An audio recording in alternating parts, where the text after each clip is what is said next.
parce que vous êtes en train d'organiser une super belle journée multiculturelle, une rencontre multiculturelle en famille, donc pour les familles, parce que c'est la semaine de la famille québécoise des familles qui se termine le 18 mai cette semaine. Donc, on est en plein cœur de cette famille, de cette semaine-là. Donc, qu'est-ce que ça... C'est quand? Qu'est-ce que c'est? Voilà, je vous laisse la parole.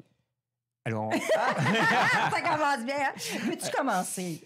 moi, je vais parler d'abord de la question interculturelle. La question interculturelle, beaucoup de gens pensent que c'est les nouveaux arrivants et puis ça ne regarde que les nouveaux arrivants. Mais j'ai une grande nouvelle ce matin à vous annoncer à tous. Eh bien, la culture concerne aussi les Québécois. Et interculturel, ça veut dire que ça concerne aussi bien les Québécois que les nouveaux arrivants, que les Philippins, que les Camerounais, que les Ivoiriens, même les Français, pour ceux qui ont repéré un accent. Mais moi, je suis breton, je ne suis pas français, mais voilà. Donc, ça concerne... Même pour ceux qui étaient à Montréal puis qui reviennent en région. Même pour ça ceux les qui étaient à concerne. Montréal et qui reviennent en région. La culture concerne tout le monde. Et c'est très important, ce point-là est vraiment capital parce que bien souvent, j'ai même des gens qui m'ont dit « Oui, mais c'est interculturel, est-ce que tu crois que nous, on est bienvenus ?» Ben oui, c'est interculturel, ça veut dire toutes les cultures. C'est fou comment on est gênés, les Québécois. Hein? Complètement. On est gênés par cette... est-ce que c'est cette différence-là? Mais pourtant, on fait partie de la culture. Je trouve que c'est bien dit, Bertrand. Parce qu'on organise depuis plusieurs... mettons, dans la dernière année, on a organisé plusieurs activités interculturelles, mais il y a peu de Québécois de souche qui s'y retrouvent. Et il y a des Anishinabés de souche. Vous avez tendu la main dans une activité. Absolument. Puis l'activité qu'on veut parler aujourd'hui, c'est la rencontre interculturelle des familles qui va avoir lieu ce week-end, donc le 17, samedi le 17 mai. C'est de 9h à 15h. C'est une journée complète où il y aura différentes activités et il y aura aussi des artistes du milieu interculturel. Donc, ça va se passer au Christ-Roi, donc dans le sous-sol du Christ-Roi. Et qu'est-ce qu'il y aura dans cette activité-là? Bien, il va y avoir plusieurs artistes, comme je vous disais, comme Pierre Labrèche. Tout le monde connaît le conteur Pierre Labrèche, étant donné que c'est familial.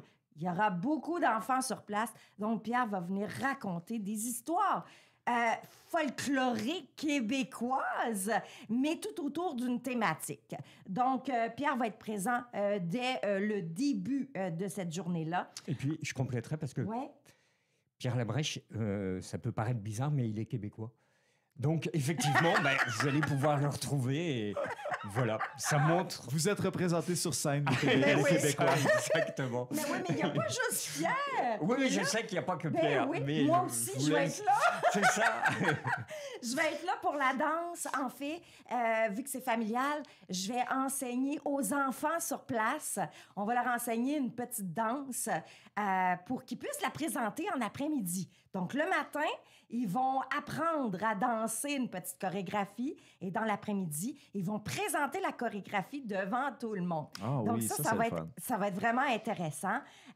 Flora Beg, beaucoup la connaissent, ça fait longtemps qu'elle est ici. Flora va venir nous présenter aussi une de ses danses provenant de l'île de la Réunion. On a Picogan qui va être sur place et ils ont accepté d'être sur place et d'être représentés, de venir nous partager leur culture lors de cette journée-là. Et bien sûr, les artistes Fuego Latino Band ou Orchestra vont être présents sur place. Nous, en tant qu'école de danse, on va pouvoir danser sur place et inviter les gens à venir danser aussi avec nous. Avec un groupe de musique, c'est fantastique, c'est ça. merveilleux. Alors justement, avec le groupe de musique latino, parce qu'ils sont latinos, il y en a la chanteuse vient du Venezuela et Enrique, il vient du Pérou. Alors, le Pérou, c'est quand même indirectement un représentant du pape parce que, comme tout le monde sait, le jour de son intronisation, où il est arrivé sur le balcon, eh bien, le pape a parlé en espagnol parce qu'il a passé 20 ans au Pérou. Donc, voilà, ça nous donne des contacts. Le lien est là. Exactement. Le lien est là. Absolument. Puis aussi, il ne faut pas oublier notre culture québécoise, d'où on vient et tout ça. Eh bien, imaginez-vous donc que je vais enseigner quelques danses folkloriques québécoises traditionnelles pour faire découvrir aux nouveaux arrivants, cette fois-ci, cette danse-là. Mais écoutez, venez en grand nombre parce que vous allez pouvoir participer aussi. Là. Alors, ben là, c'est à Christ-Roi, au sous-sol du Christ-Roi, de 9h à 15h, le 17 mai, donc samedi. Et sur l'heure du dîner, ben, apportez votre pique-nique. Okay. On va tous dîner ensemble parce que on va faire un réseautage. Oui. Donc, on va parler avec tout le monde. On va découvrir la culture de tous. Je pense que c'est important, ça, d'aller à la rencontre des autres. Et c'est pour ça qu'on appelle ça la rencontre interculturelle. C'est d'aller à la rencontre. C'est de ne pas être gêné. Tu sais, on voit les nouveaux arrivants dans la rue, mais on est gêné de les approcher. Ben, on va pouvoir les approcher, là. Il n'y a pas de gêne. On va aller les rencontrer, découvrir leur culture, mais en même temps, eux, ils veulent découvrir aussi notre culture. Donc, c'est un beau partage qui va se faire. Absolument. Donc, le point vraiment sur lequel je veux insister, c'est ne pas hésiter, aussi bien pour les nouveaux arrivants que pour les anciens arrivants.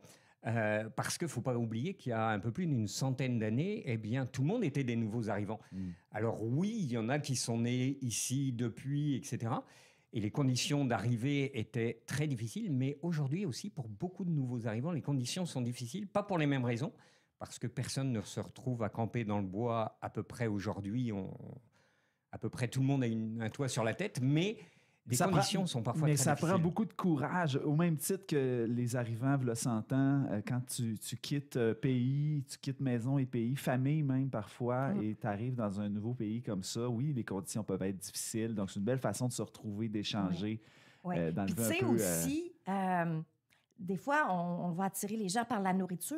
Oui. Alors, on va offrir le dessert. Bon, voilà. Alors, dessert, collation seront servis gratuitement sur place, mais apportez votre lunch sur l'heure du dîner. On dîne tout le monde ensemble. On peut venir une partie de la journée. Oui. C'est pas nécessairement... Alors, on peut venir le matin. Il va y avoir des activités le matin, puis il va y avoir d'autres activités l'après-midi. Fantastique. Donc, tout le monde, tu sais, qu'on soit jeune ou moins jeune, tout le monde est bienvenu à cette belle rencontre interculturelle du 17 mai. Merci beaucoup de votre présence, Bertrand Couettou.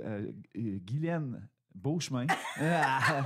Oui, Guylaine Beauchemin. Faut que tu le dises 3 fois, fait comme ça, tu vas t'en souvenir. Merci de votre passage en studio. Merci à toi. Merci.